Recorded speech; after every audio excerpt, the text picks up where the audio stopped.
ආයුබෝවන් සියලු දෙනාටම නිදුක් නිරෝගී සුවය සහ උතුම් තුන්රුවනේ සරණ ලැබේවායි කියා ප්‍රාර්ථනා කරනවා. අද වන විට බොහෝ දෙනා විදේශ රටවල් බලා පිටත් වීම ඉතාම ශීඝ්‍රයෙන් සිදු වෙනවා.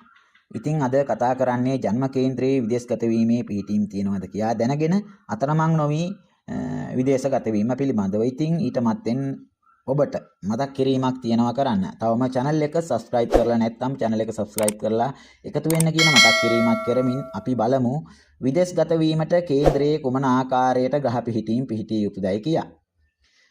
විදේශ රටකට ගොස් අතමිට සරු කර ගැනීමට සියලුම දෙනා කැමැත්තෙන් සිටින්නේ. රැකියා ඒජන්සි ආයතනවලට මුදල් ගෙවා විදේශ රටකට යාමට බැරිව සුසුම් හෙළන අය කොපමණ නැද්ද?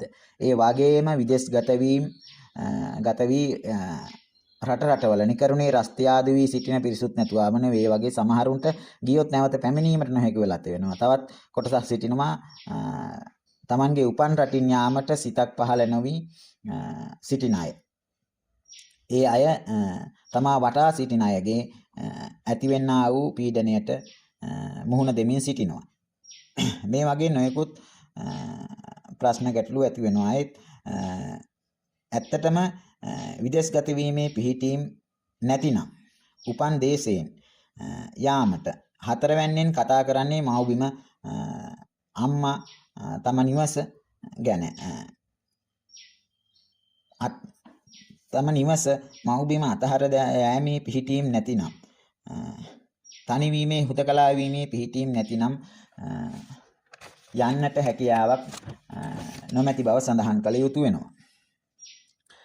Tamanගේ ජන්ම කේන්ද්‍රයේ විදේශගත වීමට පිහිටීමක් තිබිය යුතුම වෙනවා. කේන්ද්‍රයේ 4 වැන්න මව්බිම පිළිබඳව කියවෙන ස්ථානයයි. 12 වැන්න. ඒ කියන්නේ 4 වැන්නේ සිට ගැන්නම 9 වැනි ස්ථානය. Tamanගේ ජීවිතයේ දියුණුව තකා දීර්ඝ විදේශ ගමනක් යාමට 4 වැන්නාධිපති සුබ තත්වයෙන් 12 වැන්නේ සිටීම එයට බලපානවා දීර්ඝ විදේශ ගමනක් යාමට. 12 වැන්නද 9 වැන්නද චර රාශි වීමද එම රාශියේ අධිපතියා චර රාශිවල සිටීමද විදේශගත වීමට සුබ තත්වයක් ලෙස සඳහන් කරන්න පුළුවන්. ඒ වගේම චන්ද්‍රයා චර රාශියක සිට 9ටත් 12ටත් සම්බන්ධ වීම. එයත් විදේශගත වීමට තිබෙනා වූ පිහිටීම් ලෙස සඳහන් කරන්න පුළුවන්. ඒ වගේම 12 වැන්න චර රාශියක් වී එහි මිත්‍ර ග්‍රහයෙකු සිටීම.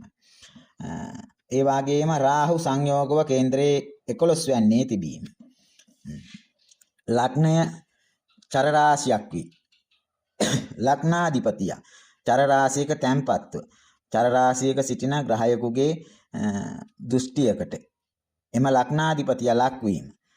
ඒ වගේම දෙවැන්නාධිපති හා 11 වැන්නාධිපති අතර නීච භංග රාජ යෝගයේදීමද විදේශ රටකට ගොස් දියුණු වීමට හැකියාව ලැබෙන ග්‍රහ පිහිටීමක් ලෙස සඳහන් කරන්න පුළුවන්. ඉතින් මෙන්න මේ වගේ තවත් ග්‍රහ පිහිටීම් තියෙනවා. ඔබගේ ජ්‍යොතිර්වේදියා ලබා ඔබගේ ජන්මපත්‍රයේ විදේශගත වීමේ පිහිටීම් තිබේදයි කියා ජන්මපත්‍ර පරීක්ෂාවක් කර ගැනීම වඩාත්ම සුදුසු වෙනවා.